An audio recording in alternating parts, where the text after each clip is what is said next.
Olá, tudo bem?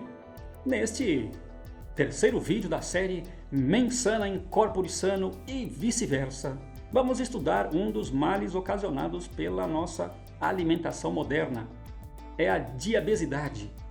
Você já ouviu falar? Sabe o que é? Diabesidade é um termo cunhado para designar a coexistência de duas doenças crônicas, a diabetes e a obesidade, portanto, diabesidade. Essas doenças se desenvolvem de forma multifatorial, quer dizer, elas não têm uma origem única, mas são resultado de diversos fatores ambientais, comportamentais e até genéticos. Segundo a Organização Mundial de Saúde, a obesidade é um dos maiores problemas de saúde pública em todo o mundo. Hoje, cerca de 27% dos 7,6 bilhões de habitantes do planeta estão com sobrepeso e 9% do total são obesos. Por outro lado, há 670 milhões de pessoas diabéticas no planeta. Isso é uma a cada 11 habitantes. Em 1980, eram 108 milhões de diabéticos para uma população total de pouco mais de 5 bilhões de pessoas. Analisando esses números, nós vemos que os casos de diabetes saltaram de 2,1% do total da população para 9,1% em pouco mais de 25 anos. Por que disso? Porque o mundo está ficando mais velho. Quer dizer, a população mundial está envelhecendo. E isso deu tempo para o desenvolvimento desses males modernos. Veja, aqui vão mais números. A chamada prevalência de diabetes, analisada em uma população entre 20 e 79 anos, é uma diferença grande, é de apenas 8%. Agora, quando analisamos uma estreita faixa dos 65 aos 79 anos, essa taxa de prevalência de diabetes sobe para 19%. Você saberia me responder o porquê? Vamos juntos encontrar a resposta, ok? Pense comigo. Se os mais velhos estão com sobrepeso e com os maiores índices de diabetes, é porque eles estão desenvolvendo a chamada síndrome metabólica. A síndrome metabólica é caracterizada pela associação de fatores de risco para doenças cardiovasculares, como ataques cardíacos e derrames cerebrais, além da diabetes. Ela tem como base a resistência à ação da insulina em nosso organismo. É, portanto, uma doença da civilização moderna associada à obesidade como resultado da nossa alimentação inadequada e também do sedentarismo. Vamos explorar tudo isso aqui. E começamos por entender alguns conceitos, ideias e pontos de vista sobre a nossa fisiologia humana. Veja, todos nós temos cerca de 5 litros de sangue percorrendo todo o corpo, que levam alimento e oxigênio às células, retiram resíduos e gás carbônico e por onde trafegam um sem número de substâncias para os nossos processos homeostáticos. Nesses 5 litros de sangue, estão circulando também cerca de 4 a 5 gramas de glicose, o que corresponde a uma pequena colher de chá, ou, em outras palavras, para ficar no jargão médico, isso significa uma taxa de glicemia normal que varia entre 85 e 100 miligramas por decilitro de sangue.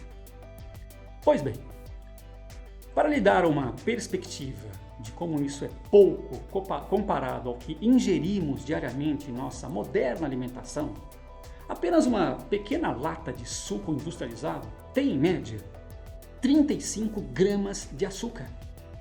Ao ingeri-la, o seu organismo tem que lidar com todo esse excesso de forma radical, pois agora a taxa de glicemia sobe expressivamente e o organismo lutará para voltar à normalidade.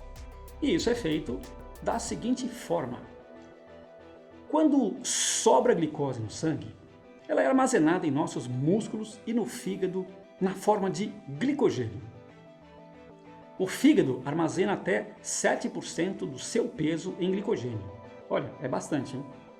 A função desse glicogênio hepático é manter a glicemia do corpo entre as nossas refeições.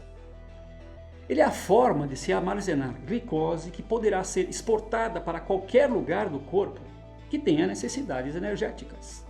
Existem dois hormônios relacionados ao metabolismo do glicogênio no fígado. O primeiro é a insulina, o segundo é o glucagon. A insulina é responsável por transportar a glicose do sangue para dentro de cada célula. A insulina é a chave que abre as membranas das células para que esse verdadeiro combustível chegue aonde ele é processado. Sem a insulina, as células simplesmente não teriam como absorver a glicose. Quando o corpo está com hiperglicemia, quer dizer, com altas taxas de glicose, e isso ocorre logo após as refeições fartas em carboidrato, a insulina age com outras enzimas para que ocorra a estocagem de glicose em forma de glicogênio nos fígados e músculos. Os verdadeiros excessos são transformados em um outro tipo de armazenagem, as gorduras corporais. De forma contrária, é o glucagon o responsável pela quebra do glicogênio e a liberação de glicose quando o corpo está hipoglicêmico, o que ocorre entre as nossas refeições. Lembre-se, o nosso corpo precisa manter um certo nível de glicose no sangue circulante para fornecer energia para as nossas células. Em resumo, nós temos que o açúcar aumentado no sangue aumenta também a insulina. A insulina constante, essa expressão insulínica constante, ela estressa os nossos receptores nas células que passam a não mais processá-la. Quando chegamos nesse estágio, os nossos níveis de açúcar no sangue ficam muito elevados e também os nossos níveis de insulina. Eu vou explicar melhor isso para você.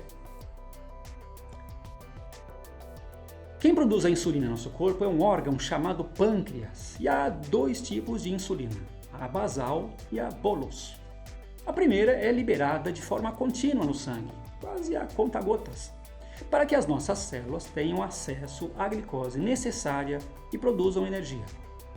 Já a insulina bolus é liberada em grandes quantidades quando há o aumento expressivo de açúcar no sangue, como após uma refeição. Como nós vimos no vídeo anterior, a história do ser humano no planeta remonta a mais de 3 milhões de anos. E em 99,9% desse período, o alimento era escasso na natureza. Tínhamos de lidar com isso. A nossa genética foi talhada por condições extremas de faltas de recursos, no caso de alimentos. O homem passou todo um longo ciclo evolutivo, fazendo apenas uma refeição diária, ou uma grande refeição a cada 2 dias. Só muito recentemente é que foi inventada a agricultura e, mais recente ainda, a industrialização e a distribuição abundante de comida na forma de carboidratos. De um jeito bem simplista, podemos dizer que durante muito tempo o nosso organismo precisou produzir muito pouca insulina para controlar os excessos. E agora a coisa se inverteu radicalmente. A nossa alimentação moderna, tanto no cardápio quanto nos nossos hábitos, é que está produzindo as condições ideais para a resistência insulínica. A causa número 1 da obesidade.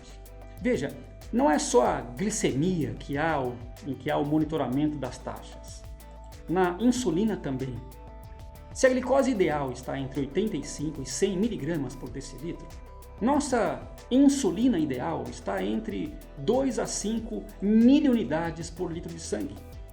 Essas taxas são em jejum de 8 horas, quando, hipoteticamente, estamos em um estado basal, ou seja, funcionando sem os excessos. Portanto, é em jejum que fazemos a medição da nossa insulina basal, jejum de 8 horas. Os médicos e nutricionistas devem estar reclamando, mas há também a predisposição genética para essas doenças. Sim, claro. Existem vários biótipos humanos cada um com suas características. Por causas genéticas, há pessoas que naturalmente produzem muito pouca insulina e há aquelas que têm resistência insulínica. Por causas genéticas, há pessoas que produzem pouca insulina e geralmente são magras, muito magras. São aquelas que podem comer de tudo e não engordam. É o tipo de pessoa que todos nós temos muita inveja. E há aquelas também que, por questões genéticas, produzem muita insulina e engordam muito facilmente. Eu tenho um amigo que não pode nem sentir cheiro de bolo de chocolate que ele ganha peso. Esses casos, eu lembro aqui, são quase as pontas da curva estatística. Quer dizer, existem, mas são exceções comparadas à grande maioria da população. Vamos voltar ao massacre das nossas células pela insulina bolus. Se traçarmos um comparativo grosseiro entre nossa alimentação há 300 mil anos e agora, nós injetamos em nosso corpo diariamente de 6 a 10 vezes mais insulina que os nossos antepassados. Multiplique isso por 20 ou 30 anos e você tem a fórmula da destruição da sua saúde de forma lenta e gradual ao longo dos anos. Nós vamos ganhando peso. As gorduras são acumuladas de forma excessiva e elas ajudam a promover e acelerar a resistência insulínica. O final dessa história é sempre muito ruim. As últimas décadas das nossas vidas só são possíveis consumindo remédios. Muitos remédios. Qual a solução? Não é só mudar a sua alimentação, mas mudar também os seus hábitos alimentares. E isso é fácil? Bem, há um ditado que diz o seguinte: antes mesmo de você mudar a sua alimentação, você mudará de religião. Quer dizer, esta mudança como solução é a coisa mais simples do mundo, mas também é, de longe, a mais difícil. O raciocínio é o seguinte: mudar os nossos hábitos alimentares é simples, mas dificílimo de colocarmos em prática. Porque nós somos seres sociais e comer faz parte de todas as culturas existentes por todo o mundo. Perceba que os eventos em sociedade, quase em sua totalidade, têm comida envolvida. Em um resumo, sua saúde só poderá ser alcançada se você baixar ou eliminar as causas da resistência insulínica. O verdadeiro combate de quem tem diabetes não é a taxa de glicemia, mas é a taxa de insulina basal. Voltando às soluções simples, é necessário substituir uma dieta rica em carboidratos por uma outra dieta rica em gorduras saudáveis. E ir além, reduzir drasticamente a quantidade de vezes que você se alimenta por dia. Isso sim é difícil. Durante as últimas décadas, todos nós tivemos de conviver com ideias estúpidas, como comer de 3 em 3 horas, ou mesmo da necessidade de se comer 3 vezes ao dia. Você acha que eu estou exagerando? Então, em algum momento mais adiante eu vou lhe contar sobre os meus hábitos alimentares, meus novos hábitos alimentares, pois eu fui testando, errando e aprendendo com o meu próprio corpo. Ao longo dos últimos 15 anos, eu fui praticando ideias e teorias diversas. E você vai achar muito radical, mas eu me alimento apenas uma única vez ao dia.